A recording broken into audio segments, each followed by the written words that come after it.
মান ও অভিমান জমিয়ে রেখে কি লাভ, যদি বাগানের মতো কোনো লোকই না থাকে?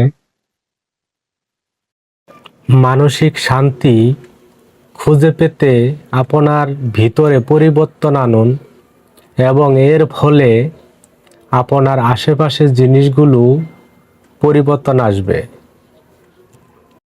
শুধু সাপ নয়, কিছু মানুষও বিষাক্ত হয়। সাপকে চেনা যায় দূর থেকে, কিন্তু মানুষকে চেনা খুবই কঠিন।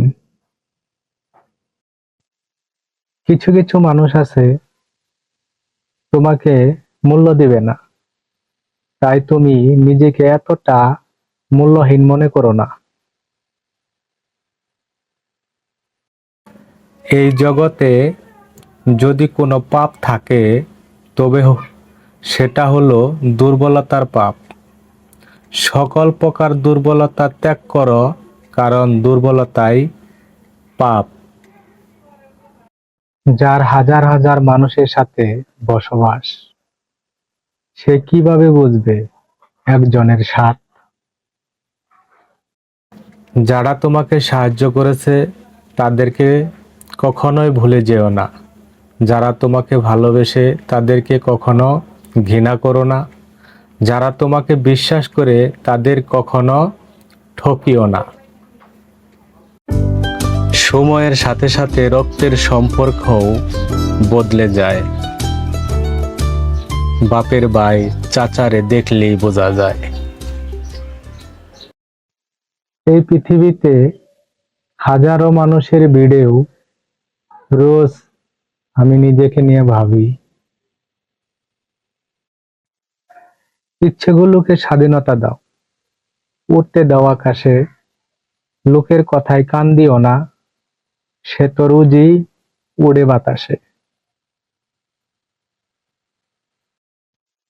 নিজেকে নিজের মতন চলতে দাও, শুধু অসৎ পথ থেকে দূরে রাখো।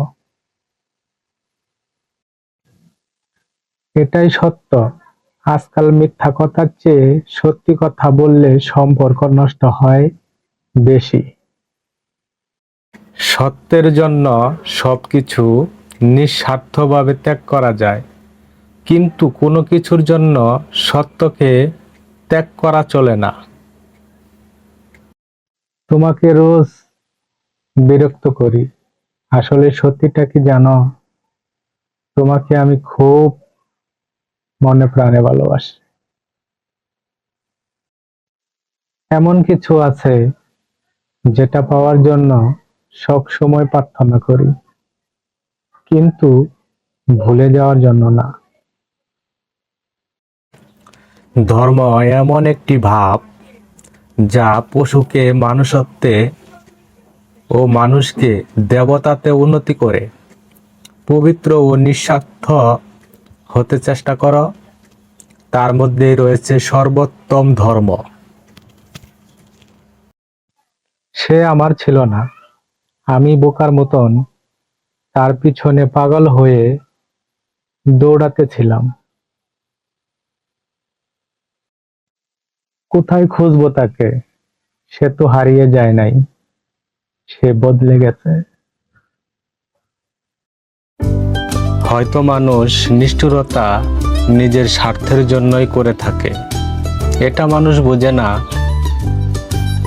যে স্বার্থ কয়দিনই বা থাকে। ভাগ্যের কাছে নয়, হেরে গেছি বিশ্বাসের কাছে।